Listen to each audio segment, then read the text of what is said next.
Okay, ladies and gentlemen, attack helicopters of all ages.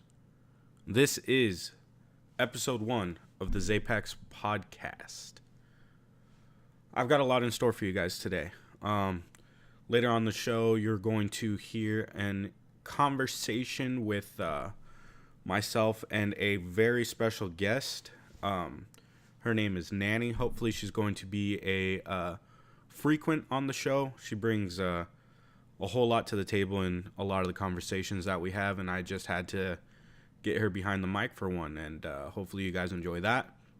We are going to talk about some NFL football playoffs last week, this week coming up, what happened, what's to happen.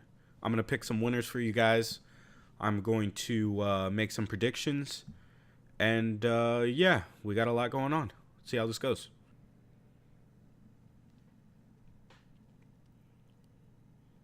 Okay, let's get right into this. I just came back. Well, not just came back. Came back earlier this week from Dallas. I'm a Dallas Cowboys fan. And I went to go see the Cowboys play the Seahawks in Jerry World. It's my first time going. And if you have not been there and you are a Dallas Cowboys fan, I would recommend it 10 out of 10. And even if you aren't a Dallas Cowboy fan, if your team happens to be playing in Dallas next year, any years coming up, I would recommend that stadium 10 out of 10. That place is beautiful. It's amazing. Every seat in the place looks like it's a good seat. Even the standing room only seats, or not really seats, but standing room only sections look great. The day after the game, we took the tour, and everywhere we went, you had a perfect view of the field, and then you have the monstrosity of a TV up there showing you the game. They have one on each side, and then one facing the big one. They have two TVs on each side of the big TV, so everyone gets to see everything that's going on. I just want to touch on this topic real quick, is the Seattle Seahawks fan base.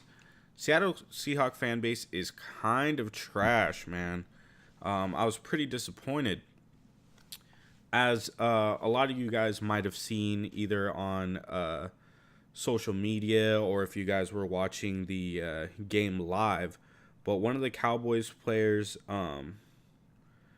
got a pretty bad injury, and it wasn't like one of those pulled hamstrings or something like that where it's something that they can shake off pretty easily.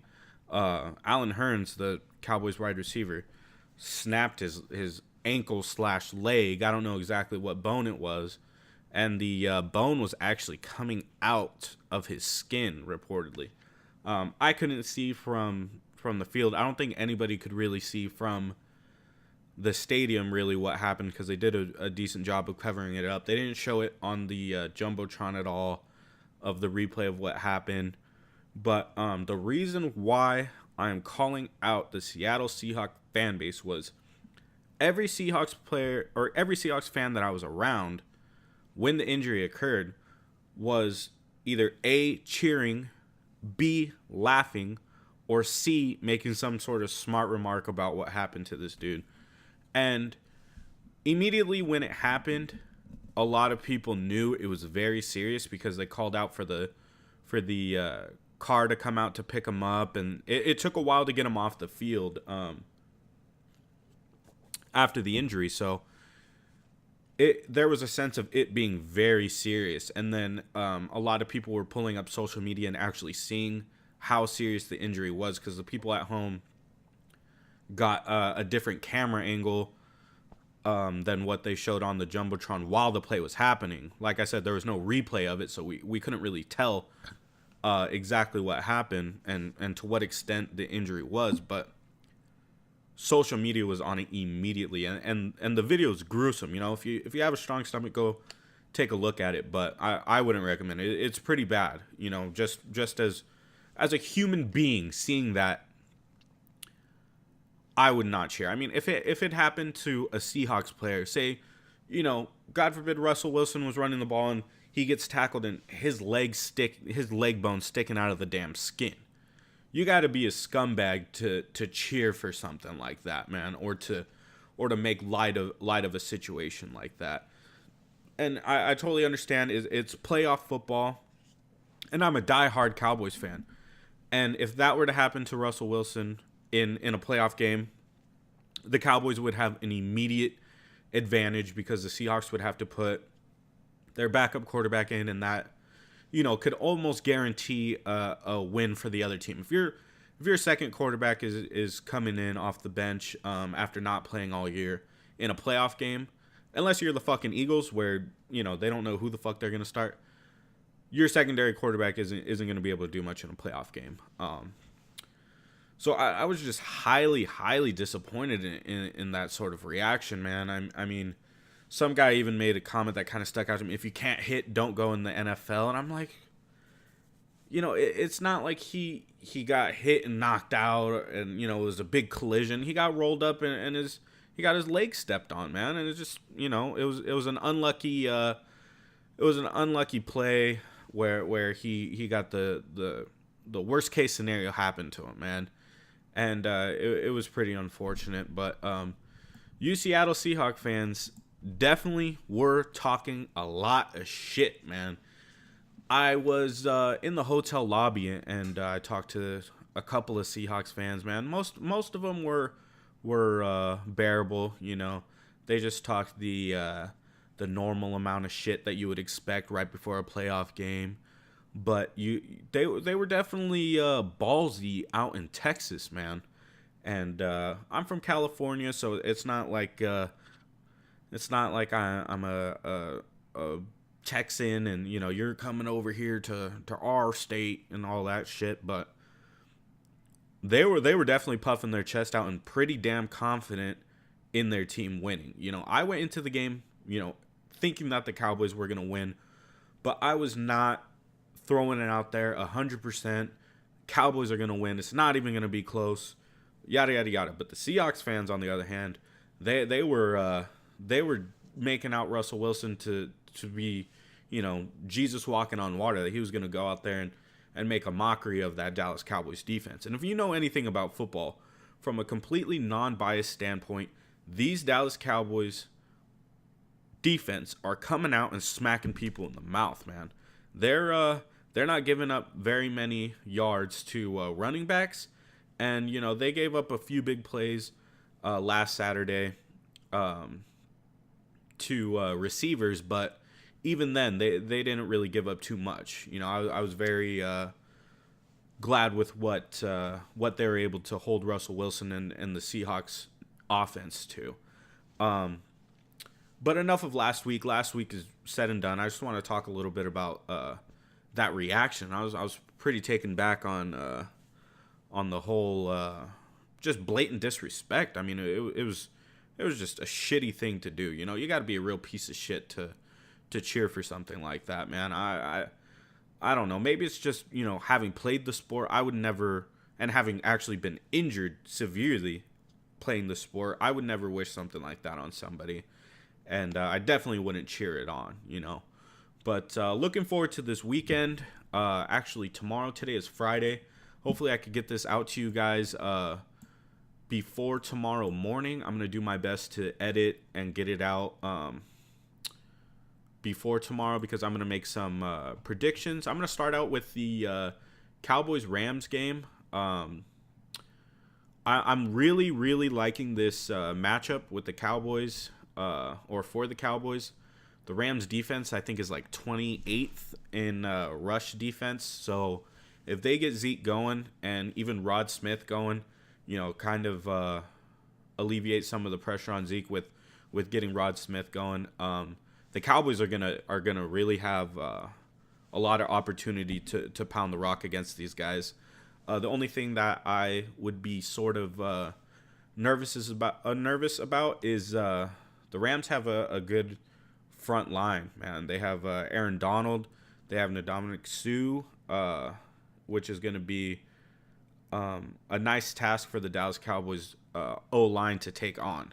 This will prove to me if the Dallas Cowboys offensive line is going to be able to really go out there and ball. You know, these guys, this Rams defense is gonna put the offensive line to a test in their pass rush. Only thing I'm a little bit worried about is Connor Williams. There was a few plays I saw after I was watching the Cowboys game rerun, the Seattle Seahawks Cowboys game rerun. Connor Williams got pushed back quite a bit on the pass rush.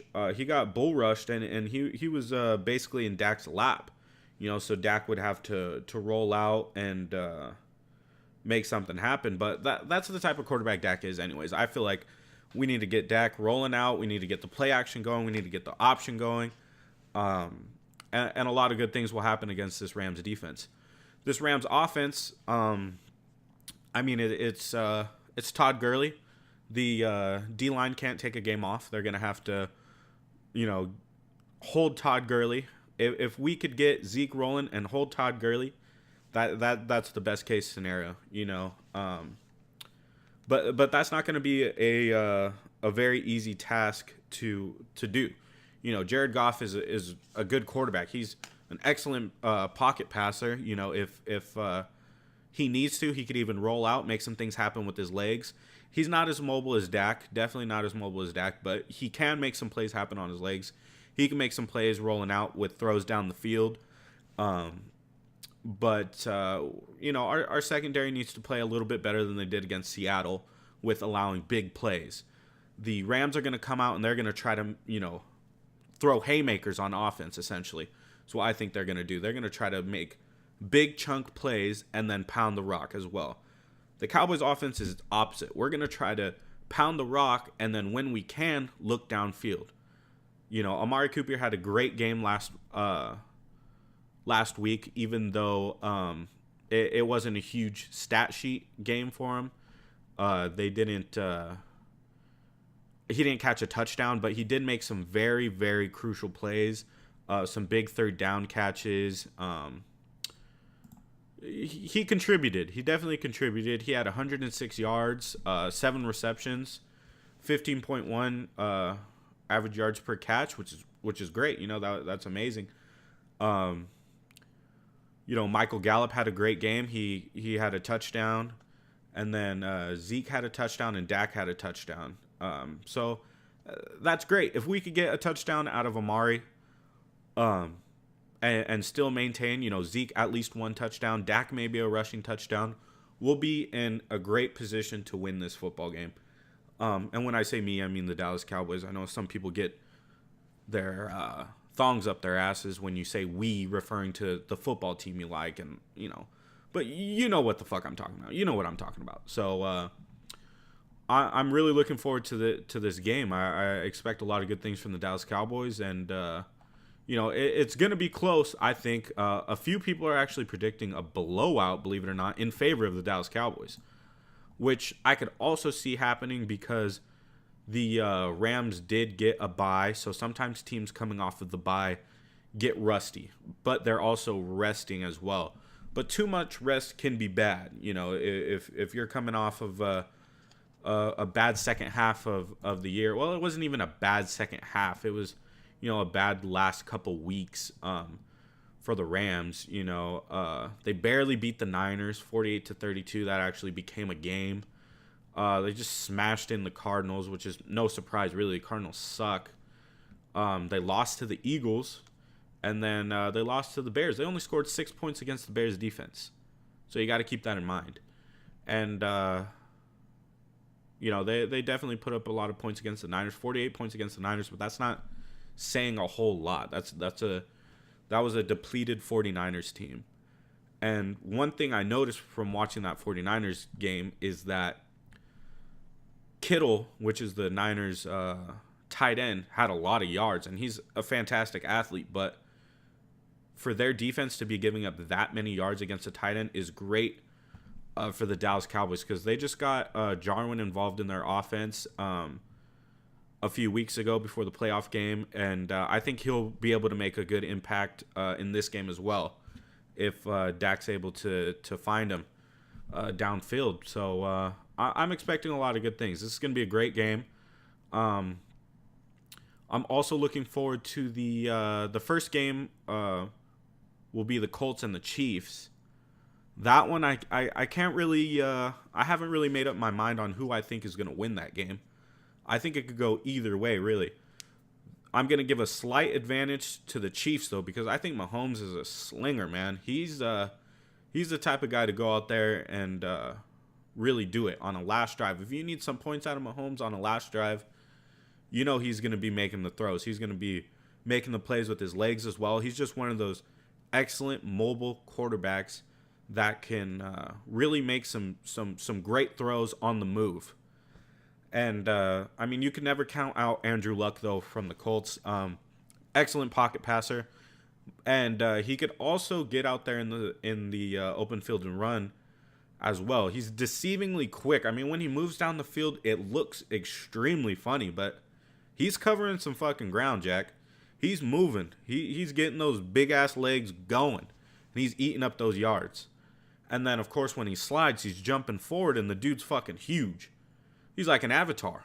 So he's gaining yards like that as well. That Colts defense is no joke, though. That Colts defense is really something serious. I mean, they pitched a shutout against the Cowboys, which, I mean, it wasn't a must-win for the Cowboys, but I'm not going to discredit what the Colts defense did. Colts defense, you know, they did what they had to do. So that's going to be another really good game. Mahomes versus Luck. That's going to be the next Brady versus Rodgers, I think. With just how, you know, who's going to be the best, you know, in my opinion. Mahomes is making a really big name for himself. Andrew Luck had very high expectations and then was fighting injury. Nobody knew if he was going to come back 100% or come back as the old Luck. And I'm glad he has, you know. He fought through that injury, came back, and is probably going to be the comeback player of the year this year if Jalen Smith doesn't get it. Jalen Smith, you know, hurt himself in college, if you guys don't know the story. Came back, and he's one of the best linebackers in the NFL right now. Some would argue he's top 3, top 2. But that Chiefs-Colts game is going to be a very good game. On Sunday, the Chargers are taking on the Patriots. Excuse me. The Chargers are taking on the Patriots. I'm hoping that the Chargers are going to go out there and take care of business and put an end to this Patriots run. Patriots just aren't the Patriots that they used to be, man. They didn't look all that great this year, and the Chargers have. The Chargers are sort of the unsung hero of the playoffs right now. They kind of quietly made their way in and quietly been you know, really taking care of business. And Phillip Rivers is having a year that I don't think anybody expected for him to have. You know, he's really been carving up defenses. And last week, I caught a bit of the game, and they looked really good. They looked really good against the Ravens. And that Ravens defense is nothing to take light of either, you know. And he was able to put up, 23 on them? Yep, 23 points against the Ravens. And the defense held, you know, them to 17. They really shut down the Ravens offense. Everything that the Ravens tried to do, they pretty much put an end to it. So that's going to be an excellent game as well. I'm giving the slight advantage to the Chargers. They're coming in hot. I think they might be the hottest team coming into the playoffs. Them and the Colts are both coming in on fire. So that's going to be a very good game to watch. I'm not really expecting Brady to pull one out of his hat this time. I'm expecting the Chargers to take care of business. And the final game of this weekend is going to be the Eagles and the Saints. The Eagles won a game that they probably shouldn't have last weekend. The Eagles' defense folded in the fourth quarter, and you know, the Bears were able to drive down the field and put themselves in winning position. If you haven't seen this field goal kick, then you've been, living under a rock for the past week. It's been everywhere. I feel for the guy. He made the first one.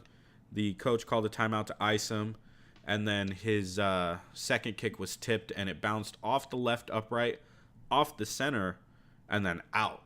So he had basically two bounces that could have went 50-50 in or out, and they both went out, which is a shitty situation for him. But hey, the Eagles are sneaking in. Nick Foles, he might be. I think he's highly overrated, but what he's doing is winning, and that's all that matters. So he's winning these playoff games for the Eagles last year, and he's winning them for him this year. So he's going to be highest paid backup quarterback in NFL history, if he isn't already. I don't know what his contract's looking like, but he's going to get paid. And the Saints, though, I think they're going to expose them this game. I think the Saints are going to beat the Eagles on Sunday. I think that's the afternoon game on Sunday. Yeah, that's the 1:40 game on Sunday. But I very much expect the Saints to beat the Eagles. The Eagles secondary is not good at all, and I expect Drew Brees to really carve them up bad. I think it's going to be a big blowout game. I think that might be the only blowout game of the weekend. As far as the playoffs go, I just don't see it, man. Even trying to see it from an Eagles fan perspective, they just don't match up very well against the Saints. The Saints are going to be able to throw wherever they want, and if you give Drew Brees the opportunity to basically step back in the pocket and pick which receiver he wants to hit, because nobody in the Eagles secondary is really all that great. It's not going to be good, because the Eagles aren't going to be able to go tit for tat with the Saints scoring wise. I think the Saints are gonna put Nick Foles in check this week. But yeah, so let me recap the winners. I have the Colts. Actually, I have the Chiefs beating the Colts. I have the Cowboys beating the Rams. I have the Chargers beating the Patriots, and I have the Saints beating the Eagles. And then we'll go into the conference championships next week and see if my predictions were right, see if they were wrong, see what everyone was able to do in these games, and then we'll go into a conference championship podcast. We'll talk about that, and then after that, we'll do I think a 2-part podcast in preparation for the Super Bowl.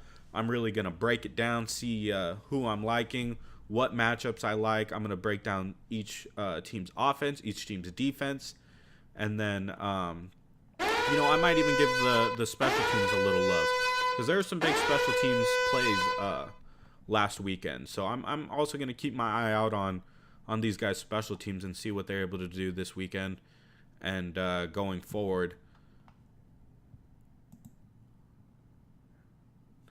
All right, I am going to drop a bomb today. I'm going to drop a prediction of where I think Antonio Brown is going to go. If I was a betting man, which I am, I would put money on Antonio Brown going to the Las Vegas Raiders. And here's why. Hear me out on this. Hear me out. I was having a discussion this morning with one of my friends, and he asked me where I thought Antonio Brown was going. And, I thought about it, and I was thinking. And I was like, well, what do some teams have to trade that the Steelers might want? Who has the most to offer to the Steelers for Antonio Brown? And my thought drifted almost immediately to the Las Vegas Raiders. They have a lot of draft picks that they can trade for, and I think they might have cleared out Amari Cooper in preparation to go after Antonio Brown. They don't have a big number one receiver right now. So if they trade a first-round pick or a combo, some combo picks, I don't think they're really going to have anything to deal player-wise to the Steelers. I just don't really see anybody on their roster that jumps off, paper for a huge trade value. But I think they might try to get Antonio Brown as a big number one weapon for Derek Carr. And then he won't have any more excuses after that. If Derek Carr gets Antonio Brown, one of the best receivers in the NFL, people might argue the number one best receiver in the NFL, and he still can't make something happen with it, then I don't know what to say. I mean, the fact that the Dallas Cowboys traded a first-round pick for Amari Cooper comes to our team and is able to do what he's been able to do, should speak volumes of Derek Carr. In his ability to work with the receiver and make something happen. But I'm going to give him the benefit of the doubt and say, okay, maybe him and Cooper just didn't really click at all. There wasn't good chemistry. But if you can't get good chemistry with Antonio Brown, I don't know what to say. That guy makes plays that make my eyeballs pop out of my head. I just, week in and week out, he does this. It's like watching his career highlight reel every week. This guy's, something else. So I'm really taking a hot take right now, and I'm saying I think the Las Vegas Raiders, they're no longer the Oakland Raiders. I'm cutting that shit out. They're the Las Vegas Raiders, are going to go after Antonio Brown to be their number one guy with Derek Carr. And then they'll give either a one pick or a combo picks to the Steelers. And the Steelers are going to use those draft picks to help their team. I don't know what their quarterback situation is going to be like going down the line. I haven't looked that far into it, but that's really the vibe I'm thinking, and I think I might be onto something here. And if later on down the road I end up getting this right, I'm gonna be sort of happy because I could just see this kind of unfolding, and it makes a lot of sense. So that's my hot take of the day for this episode. Episode 1. That's a hot take to drop on episode 1. You guys got to give me some respect for that take, especially if it works its way out. So just remember, you heard it here first, okay? ZaePAxx Podcast dropped that on you first.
Okay, ladies and gentlemen, I am here with a very special guest today. This guest is hopefully going to be a returning guest on the podcast. I will refer to her as Nanny. How I know her. Nanny, do you want to say hello? Hello. All right. Nanny is my girlfriend's grandmother. So just a little bit of background on Nanny. Mm-hmm. She is obviously not from this country. You'll be able to tell from her accent. You want to tell the people where you're from and a little bit about yourself? I'm from Coventry, England. I've lived here for 50 years, so I'm neither English nor American. Put it that way. And how old are you? I'm 77 years old. 77 years young. Okay. Old. Got it. All right. So the first topic I want to get into today is I just recently finished watching a Netflix series about O.J. Simpson. It's called The People vs. O.J. And it's an older Netflix series, but I didn't watch it when it first came out. I kind of waited probably too long because it ended up being a really good series. But it was kind of mind-blowing to me because I obviously wasn't alive during the trial or anything like that. Like, I didn't know how big O.J. Simpson really was back then, or, you know, how the trial actually, how big the trial actually was and what went on. So, from your recollection, what do you remember from the O.J. Simpson trial as far as, you know, what the news was showing, you know, what kind of the feel was? Did almost everybody think he did it? Was it 50-50 with people not thinking he did it? Or did a lot of people think he did it? I think we all thought he did it. Everyone thought he killed him? Everybody thought he did it.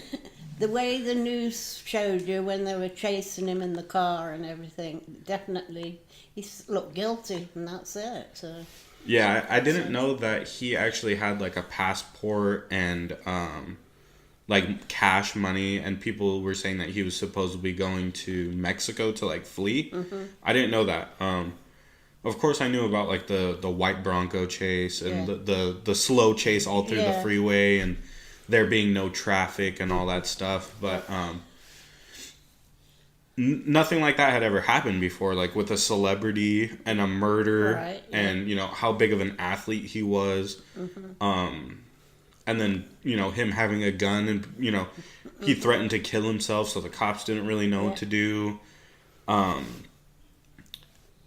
While the trial was going on, it was probably one of the most, like, televised, it was like a soap opera right before your eyes in real life. Yeah.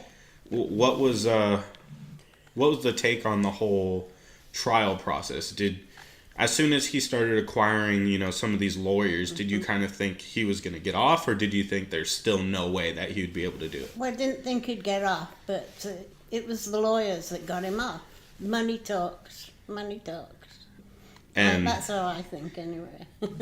So, what do you think about the glove thing? Do you think his hand was made to not fit, like he was making the glove not fit, or do you think it might have been somebody else's glove? It could have been somebody else's glove, but the way they portrayed it, it was his glove, especially when he had to put it on, you know? Yeah. So everybody says, oh, yeah, that's his glove.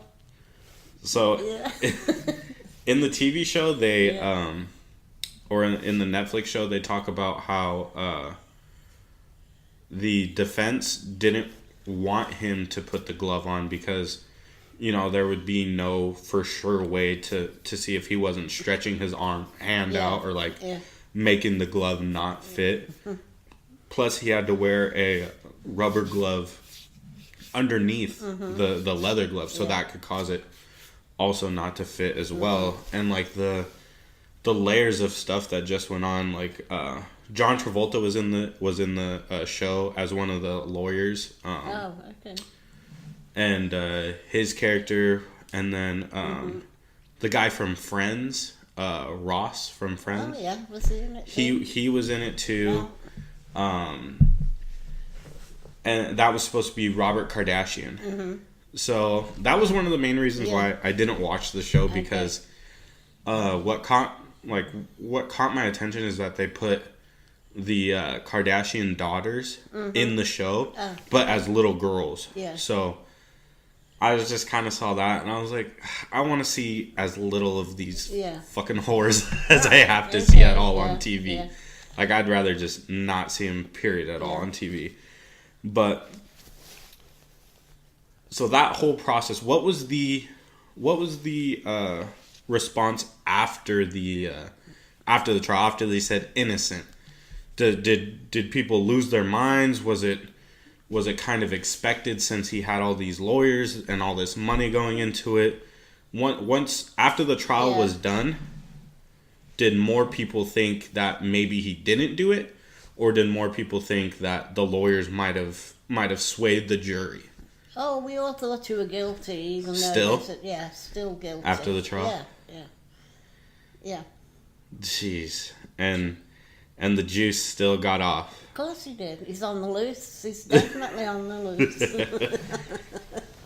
That it just I just wanted to get somebody's account of how it was realistically felt during that time, because in the show they made it seem like only black people thought that he didn't do it. Is that right? And everyone else thought he did do it. Yeah. I think his chauffeur covered up for him. You think so? Definitely. The driver? Yeah. That's interesting, because in the show, they show the limo driver was waiting for him at his house because him and his wife lived in separate houses, right? Yeah. So in the show, it supposedly he pulls up in his Bronco, parks the car, and then his limousine driver was waiting there for him for a flight, and supposedly when the limo driver pulled up, there was no white Bronco, but when they left, there was a white Bronco parked there.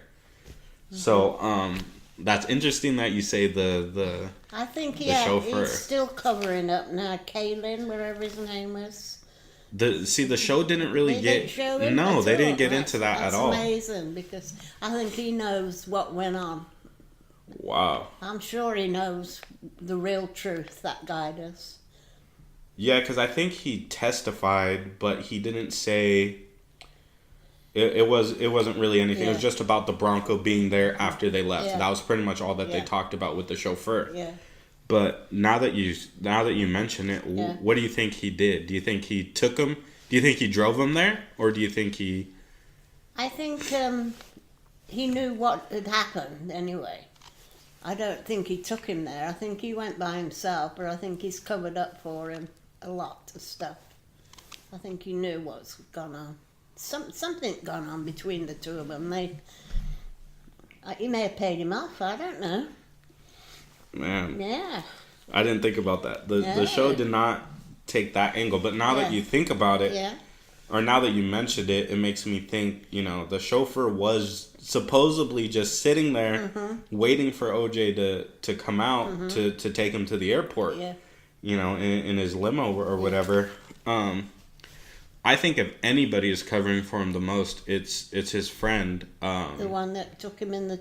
Yeah, the one that was driving him in the Bronco. I think... I forget what his name is, but he was a footballer too. Yeah, he was a football player too. It was OJ and AC maybe? I think he had an acronym too, as well, and he also owned a Bronco too, because he was like idolizing OJ or something like that. I saw it.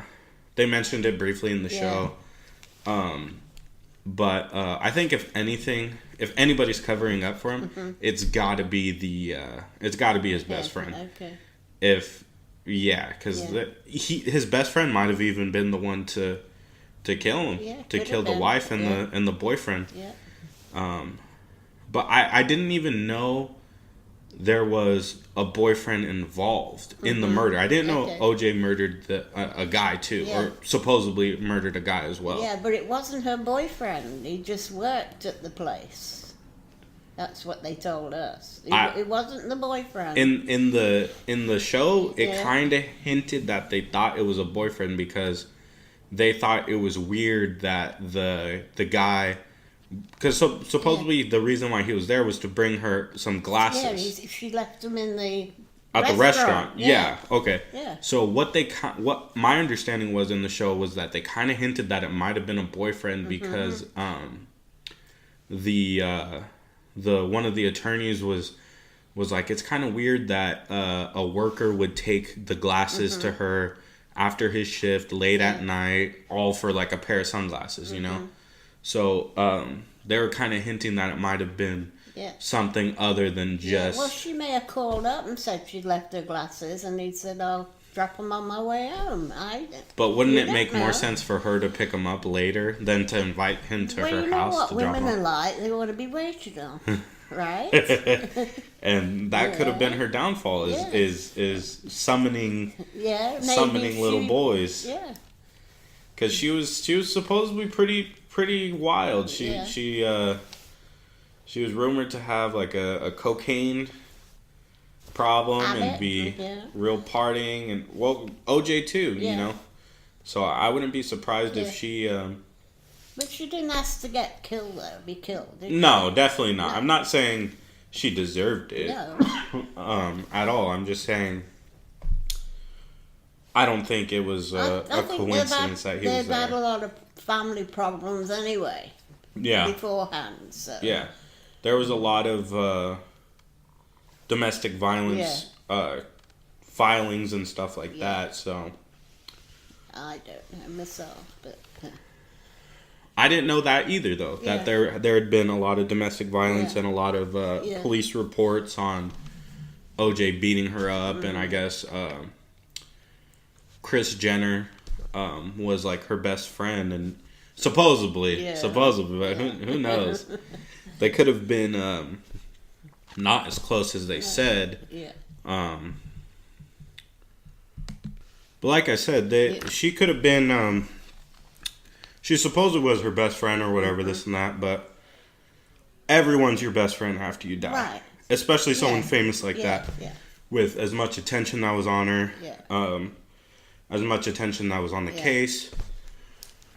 I mean, who knows if they're actually as close as it portrayed in the TV show. I mean, nobody really knows besides them two. You know? I don't really hear her talking about it now. No. I don't think she came out with a book or anything explaining, you know, her side of the story or what happened or, you know. Mm-hmm. But in the TV show, her character was very adamant on saying that she knew about the past violence and knew about the past abuse, and that she really believed OJ killed her. Mm-hmm. And Robert Kardashian's character is kind of in OJ's corner up until the end, because he's a lawyer on the case. He's a lawyer. But in the show, his character is kind of slowly turning towards the end to be like, this guy probably did it. Yeah. You know, so I don't know if that's accurate to how he felt in real life, you know. Because he's also dead, so it's not like you could go and ask him, but... to me, it's like a step up to fame in being in something like that, you know what I mean? He's got a great case here, and it's going to make a name for him. That's all I think he was in it for, too. So he in the show, he wasn't well-known until the case. Mm-hmm. Was that actually how it was? Nobody knew who Robert Kardashian was? They'd heard of him, but it was the other guy that was the big lawyer. The black guy? No. Or the other guy? The other guy, I can't think of his name. It weren't Kardashian. It was. I don't remember his name either, but John Travolta plays him. Oh, he does? Yeah. Yeah, well, he's still going, he is, but it seems like a bloody crook to me. Well, if you're a lawyer for that long, you got to be a fucking crook. Be a crook. You got to have a million people's hands in your pockets at that point. I can't think of his name right now. I don't remember what his name was either, but... Oh, God. He's really well known. He's took on lots of cases, but it's made him. Made him. The OJ case made him? Yeah. And then, Johnny Cochran was the black guy. He was well known before he took that case, though, right? Yeah. As like a black activist, lawyer, and attorney and stuff. But the Kardashian dude wasn't where he was or where he is now. Like, he's a household name now. Yeah, if you ask, and I just can't think of his name. Yeah. And then Kris Jenner, she wasn't known before any of that, right? No. That kind of put her... I've never heard of the Kardashians till that happened. And then they had that show. The kids know all about the Kardashians, but I'd never heard of it. So, the first time I heard about the Kardashians, do you want to know? What? We went to Palm Springs. And we took Amber, and we took Sarah, and my husband. And on the way back, we stopped at a place called Calabasas. And the kids said, let's look for the Kardashians. They live here. Yeah. And I said, who the heck are the Kardashians? And then they told me that there was this show with these girls, the Kardashian girls, and they lived in Calabasas. And that's the first time I heard about them. How many years ago was that? This has been 12 years. 12 years? Yeah. Yeah. Geez, so that must have been right... That I heard about the Kardashian girls. Right about when their show started to get popular. It was probably about 12 years ago. Okay. And but I've never heard of it. I've never even seen the show, you know. Yeah, they didn't... I mean, Kris went from dating or being married to Robert Kardashian, and then during the trial, she was already dating Bruce, right? She was? I don't know. I think so, because I think in the show they mentioned the Olympics or an Olympic person or something like. I don't remember. There was like a small mention of it, and I was kind of like, "Oh, that has to be Bruce." Well, Caitlyn now, right? I don't even want to get started on the on that guy, nobody, or that lady. But yeah, that's interesting. That was. So the kids know more about the Kardashians, really, than the grown-ups, I think. Yeah. From watching the TV show, that's all. Yeah, so they're not like they didn't get their name from the case or any cases or anything like that of importance. They kind of made a little name for themselves, and then they kind of made a little bit more of a name for themselves, and then a little bit more name, and then boom, they're all freaking famous now. So that was interesting. That's basically what I wanted to get a feel for on the Kardashian OJ case that went on. The next topic I wanted to talk about was Jeff Bezos. So, and his wife, soon to be ex-wife. Yeah. Now, as a woman, you being a woman, and me being a man, my personal feeling on this is that this guy is going to have to give up half of his fortune, which I think is about $64 billion with a B. Okay. Billion. Okay, that's nice. Yeah. So she will be, or she is soon to be, the richest woman on planet Earth. Period. Really? Oh wow. Really? Oh, nice. And that's because of a divorce. Yeah. Now that's fair. That's fair. No. Yeah, that was gonna be my next question. That is not fair. Why isn't it fair? Because she did not earn any of that money. She bloody did. Being married to him, she's earned that bugger. But doing what though? Doing what? Catering for him, living with him, but up with him. That's worth $64 billion. Yes, it is. Yeah. It's how many years did she give to him anyway? I don't know. I wouldn't be able to tell you. I could Google it. Let's see how many years. See how long they've been married.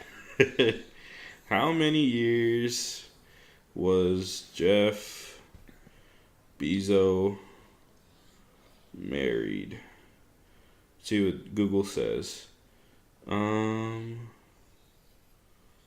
Jeff and McKinney Bezos are getting divorced. 25 years. That's a long time. That's a lifetime. But there's no way it's worth that dollar amount. Of course it is. If he's worth half, she's worth half, and that's it.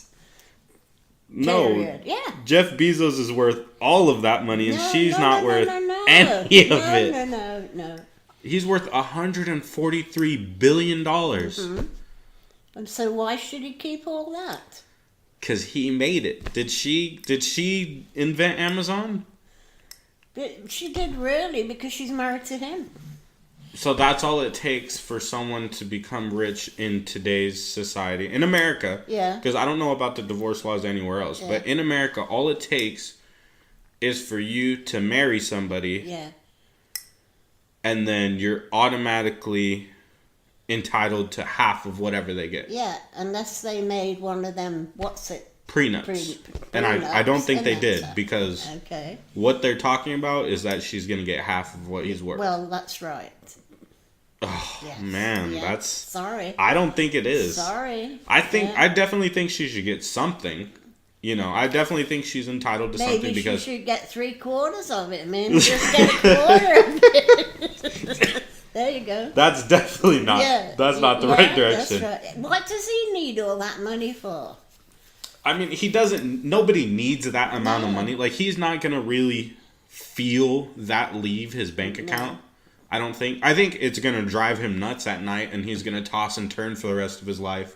Because he couldn't keep his dick in his pants. But I don't think it's fair that she gets all of that of that amount. I mean, married, it's a partnership, right? Yeah, I agree. There you go. But the reason why you get married is for like emotional reasons. You know, you love the person, you want to be with them forever.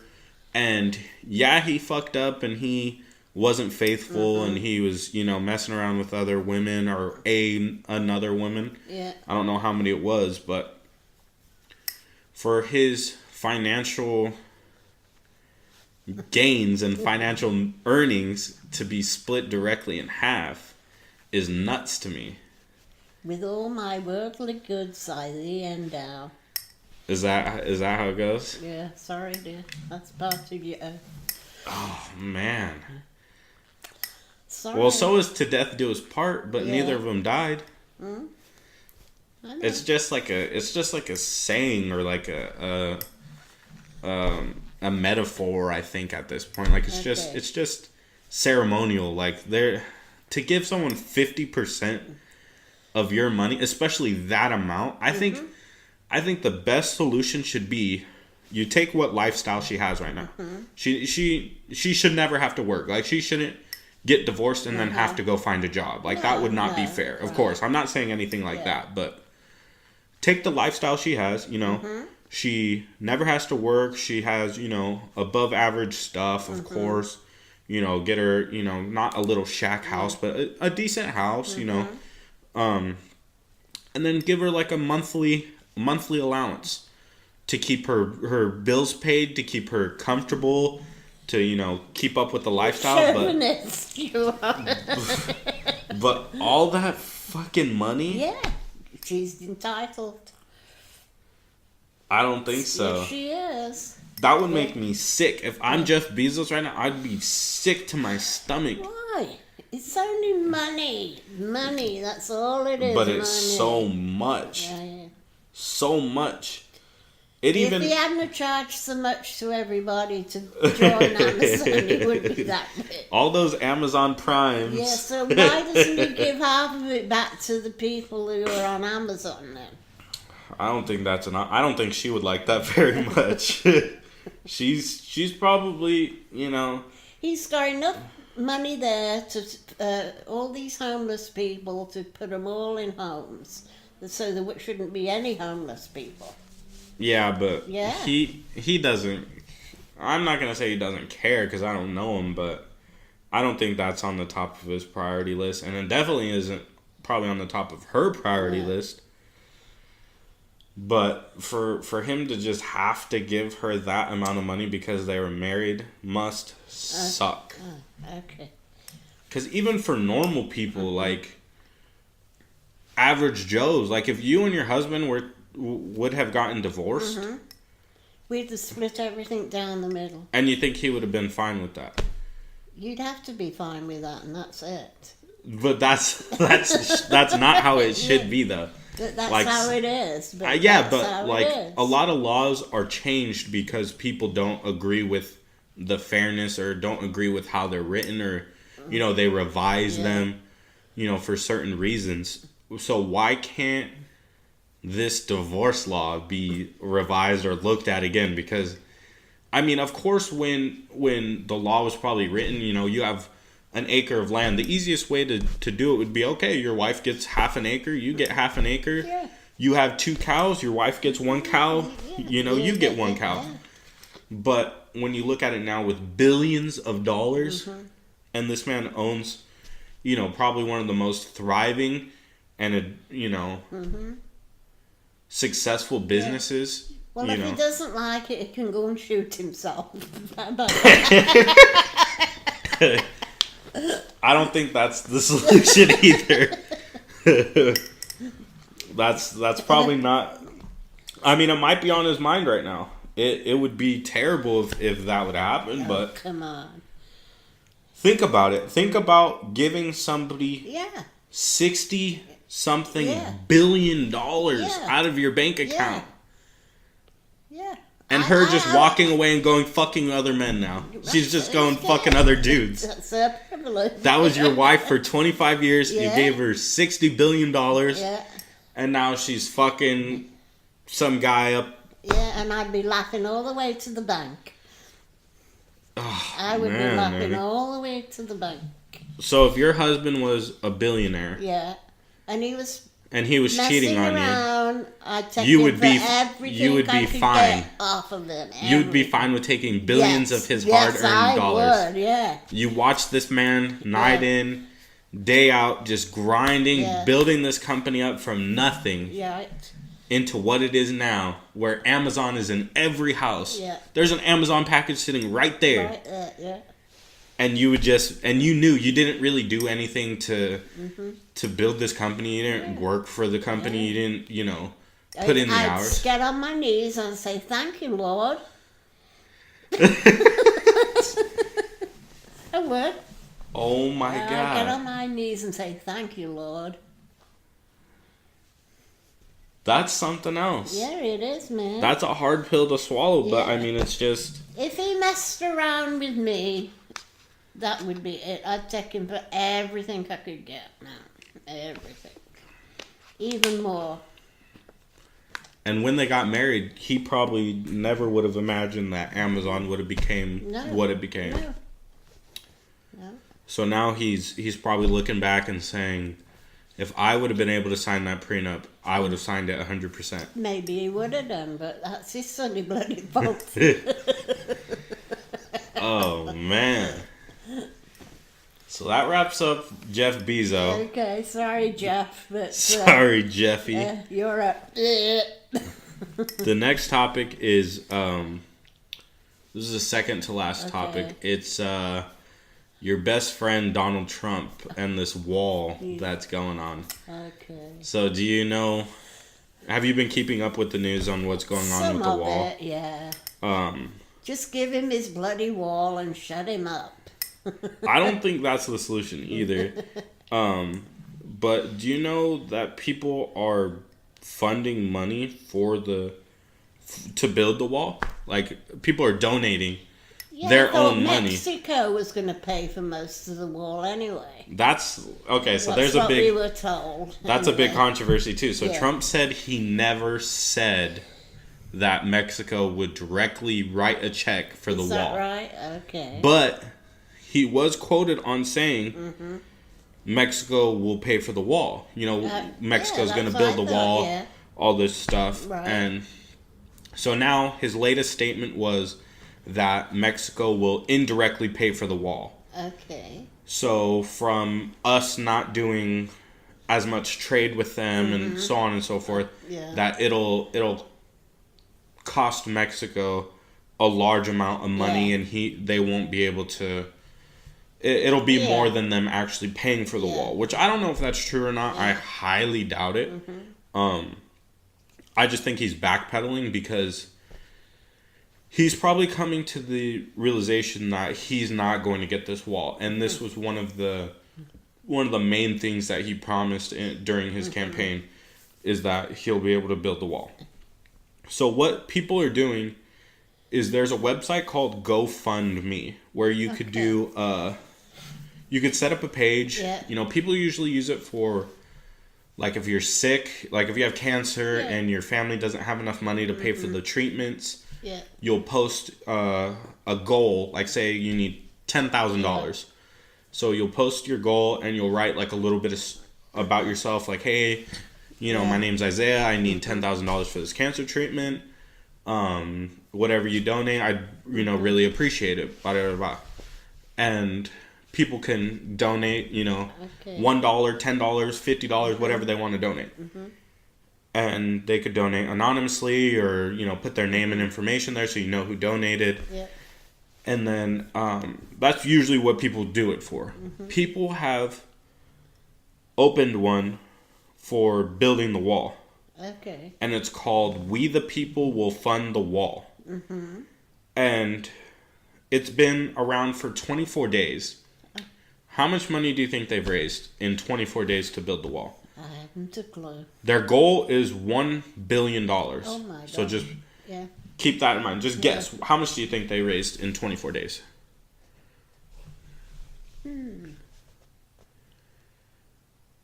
About 300,000, something, I don't know.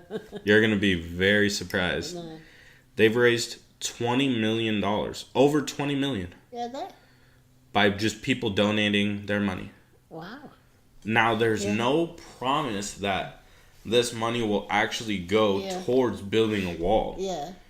Because the $1 billion is like probably an extreme estimate on the actual money that it will cost to build the wall, because they need the labor, they need the materials, they need the permits, they need, the cranes, all this shit to be able to build the wall. Yeah. And random people all across the world, I think you could donate from anywhere in the world pretty much, have raised $20 million of their hard-earned money for this jackass. So when people say Donald Trump is crazy, he has no supporters, he's going to be impeached, all this crap, you just have to keep in mind that 335,000 people have raised $20 million for this man in 24 days.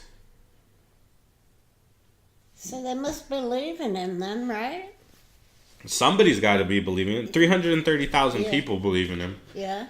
But when you look at the grander scheme of things and like how many people are in the United States, it's really not that much people. But there's that many people that believe in him with their pocket. It's easy to say, "Oh, I believe in Trump. I support him," but to support him and raise $20 million is something else. That's nuts to me. And I don't think they're ever going to raise $1 billion. Definitely not. It kind of lost steam because in the first week they were skyrocketing. People were donating $5,000, $10,000. $50,000 I think was the biggest donation I saw when I was scrolling through them. And it's funny because all the large donations were anonymous. Oh. So it's somebody that has $50,000 to donate, but doesn't want anybody to know that they're. Yeah, it's probably Nancy Pelosi. You think she's writing those checks? Yeah. I think they should put her down on the wall, where they come in to work for a week and see what goes on. On the border? Yeah, just to see because I don't think she realizes what's going on down there. She wouldn't last 10 minutes. No. She would not last 10 minutes. But I think she should be down there working with them and see what they're doing down there. They should put her in one of those camps that they had all the kids in. Yeah. And she'd get eaten alive. Yeah. She'd be crying. She'd be, her ugly ass mustache would be showing. All this shit. Her fucking unibrow ass would be, I can't stand her. I think she's one of the ugliest women I've ever seen in my life. And her attitude matches it. Yeah. And she's going to go down with that Donald Trump ship, and it's going to be ugly. I know. And she's going to deserve it because she's been his almost like his bulletproof vest. She's been right there to protect him, to support him, to... Yeah. So, but when we came to this country, the stuff we had to go through to get here was entirely different to what they do. Coming over the border and everything. It took us about 3 months before we could get into this country. Really? Yeah. But legally, right? But we had to come Yeah. in legally, and we had to go and be sworn in and everything, you know Yeah. what I mean? But it took us about 3 months altogether. And it to was just do like all a the paperwork. paperwork process? Yeah, because when we came here, they took so many people from England, so many people from different places, and when your quota was up, you're done, you know what I mean, for the year. Okay, so it was yearly? Yeah. And so you had to, like, put your name on a list, or? So you have to go and apply, and if there's vacancies type of thing, they still want people here, you're okay. But he had to have a job to come to, and a job that nobody else could do and be filled here by somebody from here. Interesting. When we came over, I don't know what it's like now, because this has been 50 years ago, you know. I don't know what it's like now either to get here legally. I don't even know if they're... So I don't know. I don't think they're letting any new people in legally No. at this point, because... But we never got anything when we came here. Like the people that come now, they get welfare, they get housing, they get food stamps and everything. We never got nothing like that. Well, I think you have to have a social security card and all that stuff. So people that come here illegally, it would be, I think, a little difficult to be able to get welfare and food stamps and all that, because you have to have like paperwork and documentation. The Catholic charities look after them, you know that. I didn't know that. The church looks after a lot of them. Well, you didn't know that? The church is also they like fundraise all their money basically, right? So I mean, it's not like it's coming out of taxpayers' money. No. Well, it's like a weird cycle. So the taxpayers' money, they go to church and pay tithes, and then that goes back to some of the illegal people if they actually do look out for them in that way. But lots of them can get onto welfare. How do they get onto welfare? Probably with like fake documentation and stuff like that. I mean, they have to, because we couldn't get on it. Yeah. When my husband lost his job, we couldn't get welfare, food stamps, or nothing. Because you guys were immigrants? Because you guys were immigrants? They said he should be able to get a job and support us. That was what it was. I think the times are also different. There's a lot better. Well, I don't know if it's better or not, but there's a lot more funding for programs like that. So we had to go to the United Way. You ever heard of the United Way? That was what we had years and years ago, like a fund everybody used to pay into, and it went to people that were poor to help them out, like welfare type of thing, you know. But we had to go to them and ask for some money to buy food. But when my husband got a job, he paid it all back himself. He didn't have to, but he sent it to United Way. Whatever you guys got, he sent it back? Yeah, he sent it all back. But you said he didn't have to, he just felt like... He didn't have to pay it back, no. He felt kind of like obliged to do it, or obligated to do it. Yeah. But he paid it back. So, well, hey, I mean, I'd say roughly a minimum 75% of people that come here from Mexico. I'll just say from Mexico. Because I don't have a lot of experience with people that come from other countries. 75% of people that come from Mexico are generally really hardworking people. And then I'd say maybe 25% are, the people, the problem makers. Maybe they're involved in drugs. Maybe they don't want to work. Maybe they're coming to the United States because they think they'll be able to like you said, get all these food stamps, this welfare, not have to work, the Section 8 housing, all this stuff. But I mean, how many people that already live here, American people, try to do the same thing? Yeah. There's the same amount of white trash trailer park, people that do the same thing. Yeah. Live off the system. Right. Collect welfare, collect the government checks for their kids. All they do is they have 3 or 4 kids and they get checks for each one of them, and then they do the welfare. They have their housing, all this other shit. So it's the same thing. Yeah. It's really the same thing. Yeah. Now it's not fair to say all Mexican people that come from Mexico illegally are hardworking, because not all of them are. And it's not fair to say all of them are troublemakers, rapists, drug dealers, like Trump said they were, because that's not true. And it's not fair to say all white people are, doing the same thing, or all white people are hardworking.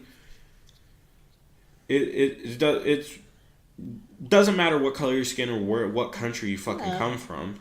It's impossible to weed out which ones are going to come here and be hardworking, which ones are going to come here and cause problems. Because if you want to come here to cause problems and to get drugs from Mexico here, or get drugs from here to Mexico, you'll do whatever it takes to do that. You'll have a job for 5 years in Mexico and prove to the United States, hey, I've had a job for 5 years. I'm a hardworking guy. I never missed a day of work. Can I come to your country? The United States is going to look at that. Come over to our country. Here's your papers. Come get a job. Maybe they get a job for a year and then they do what they really came here for. So it's impossible. From any country. It could be from China. It could be from India. It could be from Mexico. It could be from fucking Canada. England. It doesn't matter. It's impossible to sit here and it's like finding a needle in a haystack, of people that are coming in for good, coming in for bad.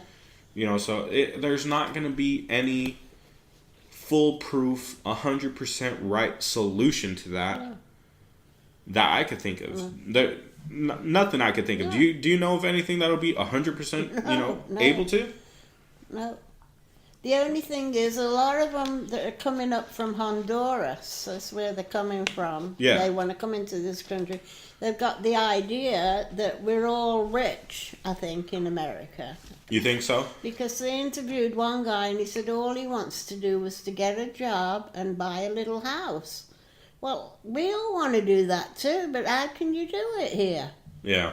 They've got the wrong idea. I think they think they're going to come and be rich, but they're not. Well, compared to how they live in Honduras, we're fucking rich compared to people in Honduras. But we still ain't got property or nothing. We ain't got nothing, if you know what I'm talking about. Yeah. And they think they're going to come and buy a bit of land and have a house. It's not going to work out like that. No, it's not. And it's sad. It's a shame. It is. It's a shame that they think that way. It is. Because the American dream there's still an American dream to them. To us. Well, we've still got that bloody dream, but. Yeah. But when does it happen? It seems like we know that it's not as much as a reality. They think it's 100% promise. You move to America, you're just fucking. You're going to get a job, you're going to work hard, and you're going to be able to buy a house. Yeah. There's a bunch of people that are born here with all the advantages that have hardworking jobs. They go to work every day. They pay all their fucking bills, but they still don't fucking. They still aren't able to buy a fucking house, buy a little piece of fucking, buy a piece of fucking land and live the American dream. So, and it's sad for them because they're living in extreme poverty over there.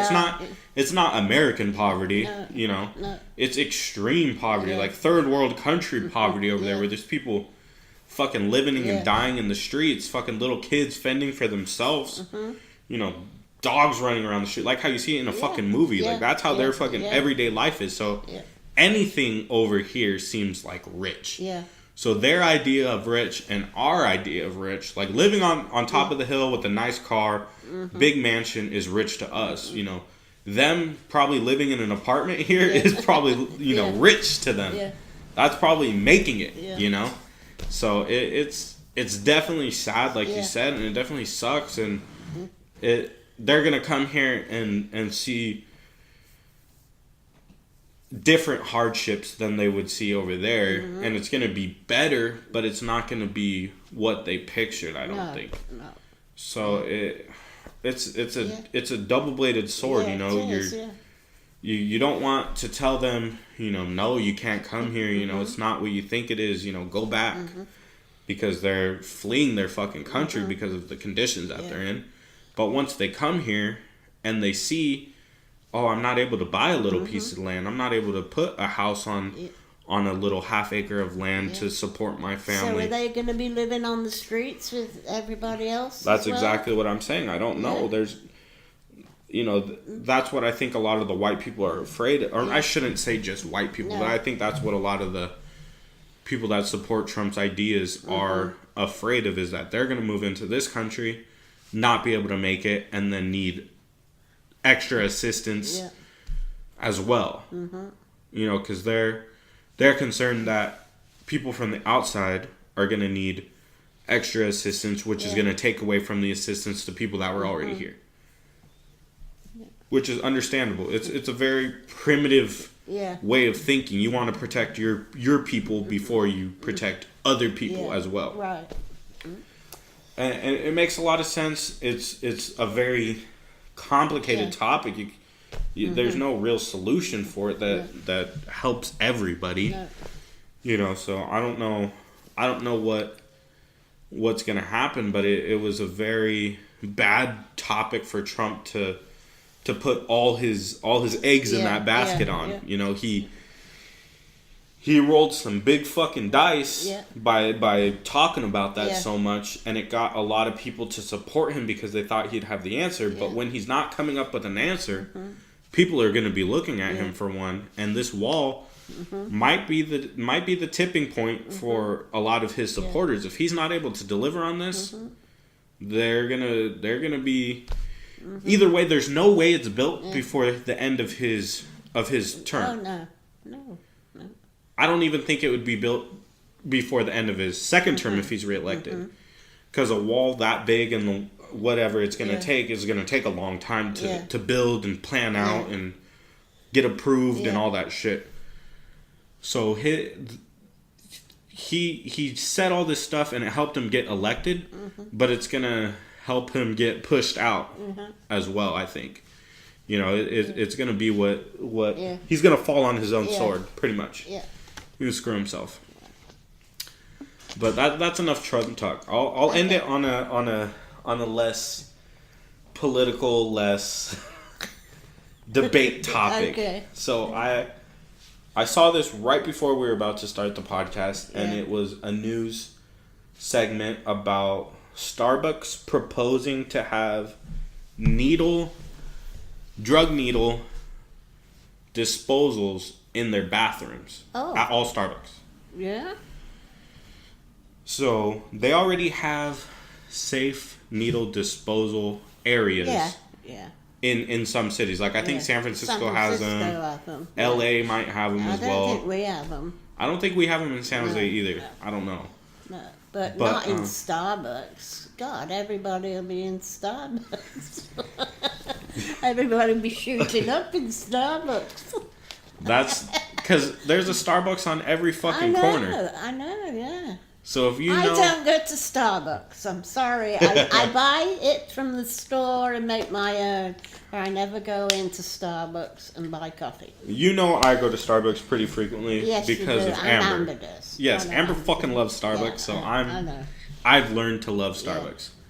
So I'll usually only go through the drive-thru. But what I've been told is that Starbucks has slowly started to turn into a homeless person hangout or a weirdo hangout, because do you remember when they got in trouble for racial profiling some guy? No. So supposedly they kicked out this guy for hanging out and not buying anything or whatever, but he was like, he had actually been waiting for his friend or something. He was a black guy. So they kicked him out of the Starbucks and because he was just hanging out and they thought he was, soliciting or like being weird. So there ended up being like a lawsuit or something for it, and the guy got some money, and all the Starbucks employees had to go to some training on how to treat people better and not racial profile and all this bullshit. So since then, they haven't been allowed to kick out anybody unless they're causing like a real disturbance, because all of them had to go to this training, and I guarantee you in this training they probably said, if you motherfuckers make us pay out another fucking lawsuit, you guys are all fucking fired. So I think they're going to the opposite extreme of that by just saying Starbucks is a fucking free for all. You can do whatever the fuck you want in here. shoot up and dispose of your needles in here. Just make it a drive-through, all drive-through then, and a walk-up window and no inside. But the thing is, they have like what Starbucks is known for is like their lounge area. A lot of people go in there and like study or use their computers and the Wi-Fi and stuff like that.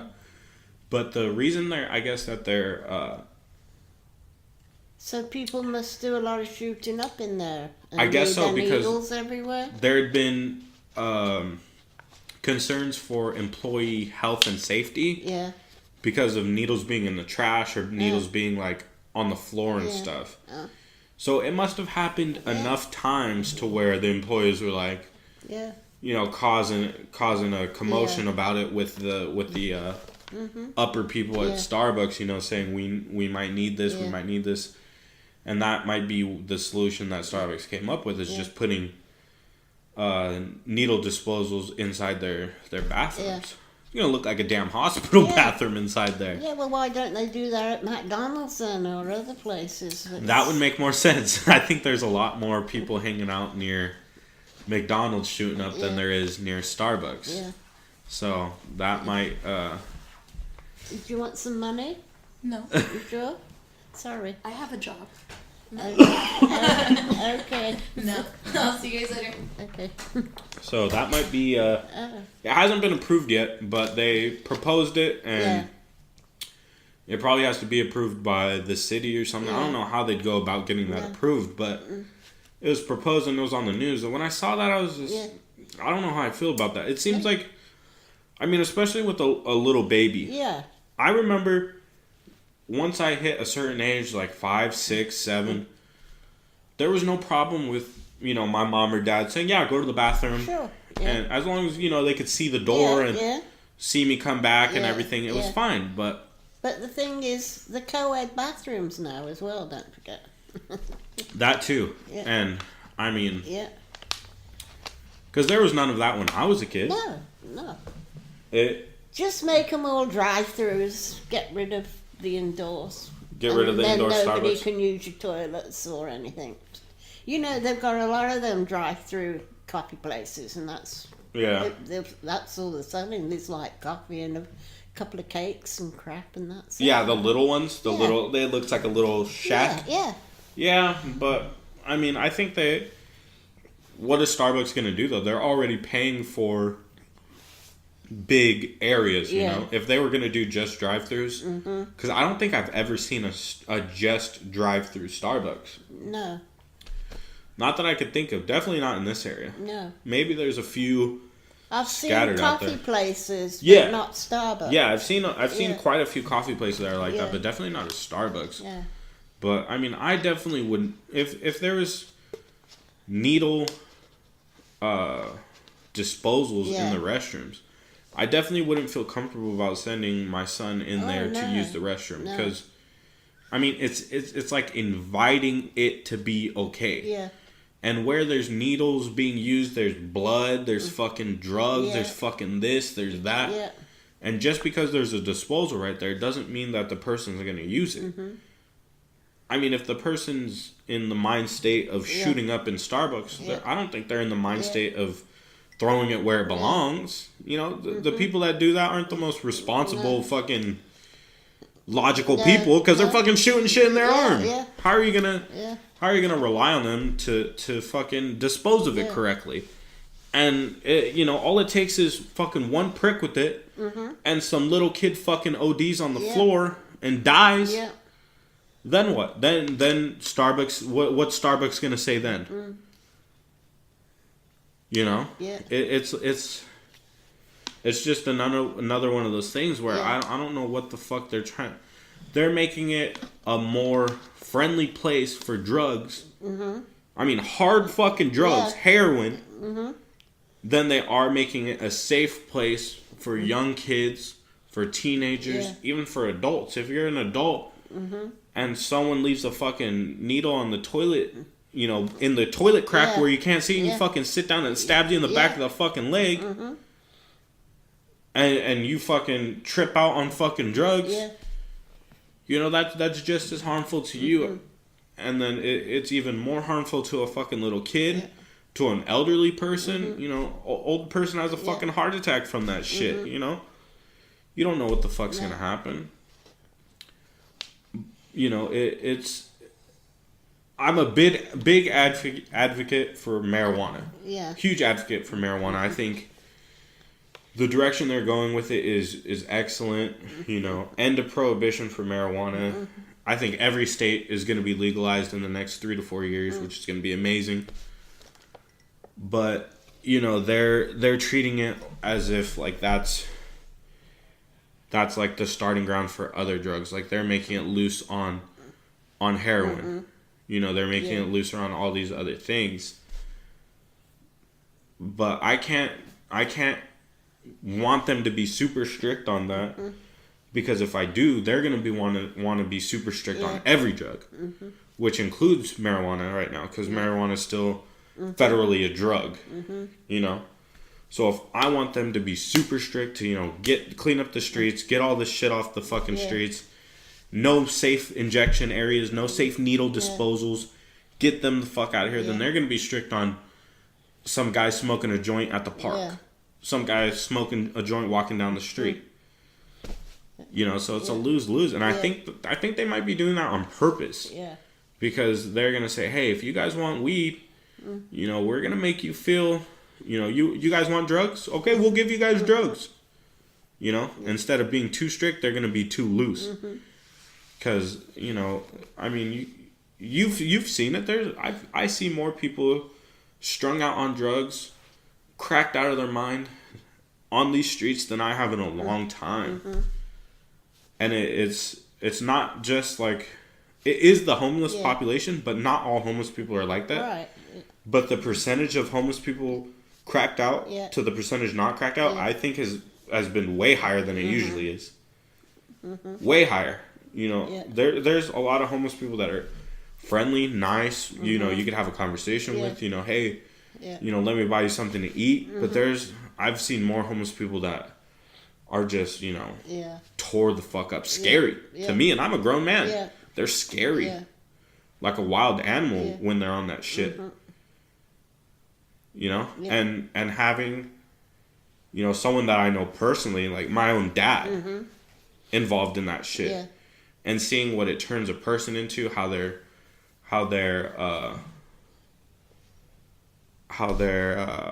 what's it called? Fuck, I forgot what I was going to. How their priorities just flip when they're on it. Yeah. Where that's the number one top priority. It doesn't matter whatever else the fuck is going on. I can honestly say I've never seen anybody high on drugs. You know what I mean? You probably have, and you just don't know that it's drugs. I've seen people that are drunk. Yeah. And the way they act, but I've never seen anybody that's been high on drugs the way they act. Honest to God, I ain't. You probably have, it's just you don't know that. You probably just think they're a crazy person. Because that's what it looks like. It looks like they're fucking crazy. Okay. They're fucking looking around. They're fucking talking to themselves. They're fucking... million different other things. Yeah. When we go, I'll point one out, and you'll be like, I've seen somebody like that before. Yeah. Because it's. Because I don't look for anything like that. Too, you know what I mean? Yeah. You kind of just stay to yourself. Yeah. Get in, get out, do whatever you have to do. I know exactly how you are. I'm not looking for anything like that. Yeah. Well, but I have come across people that are drunk. Yeah. And I know how they act. You know what I mean? Silly buggers, some of them, and some of them vicious. Yeah. You know. But, so imagine that, but a lot less, or a lot more unpredictable. Yeah. Where it's because even drunk people, they're like sloppy and like. Yeah. People that are strung out on that shit are like a million miles an hour. They're fucking. You don't know what they're gonna do. They're moving their hands. They're moving their shit. They're going everywhere. You don't know if they're about to fucking grab you or fucking take off running or what. It's like a... I don't know. It's hard to explain it. It's like a caged animal. That's the best way I could put it. It's like a caged animal. You know, they're a caged wild animal. They're fucking looking at everything, trying to pounce on something, you know. it's a weird thing. You've seen them, but I have, but I ain't took any notice type thing. Or you probably just didn't think it was drugs. You probably just think they're a crazy person, because that's how a lot of people interpret. They're just crazy. With them, or something like that, but not that they're drugged up. You know what I mean? And that's what. Because I'm not looking for any. Like I say, I'm not looking for anything like that anyway. Yeah, which is good, because you shouldn't be. Because as soon as you start looking for it, you're gonna just notice them right away, and you're just be like, "Oh man." All right, Nan, we're gonna wrap this up. Thank you for an hour of your time. I appreciate it. Hopefully, we'll get back to you and have you on again. Yeah. I'm sure people are gonna love this and enjoy your wage checkup. I'll write your check and it'll be in the mail. It'll be with Trump with the rest of everyone else's checks. All right, Nan. I might donate it then to the wall. Build the wall. Thank you, Nan. Okay, you're welcome.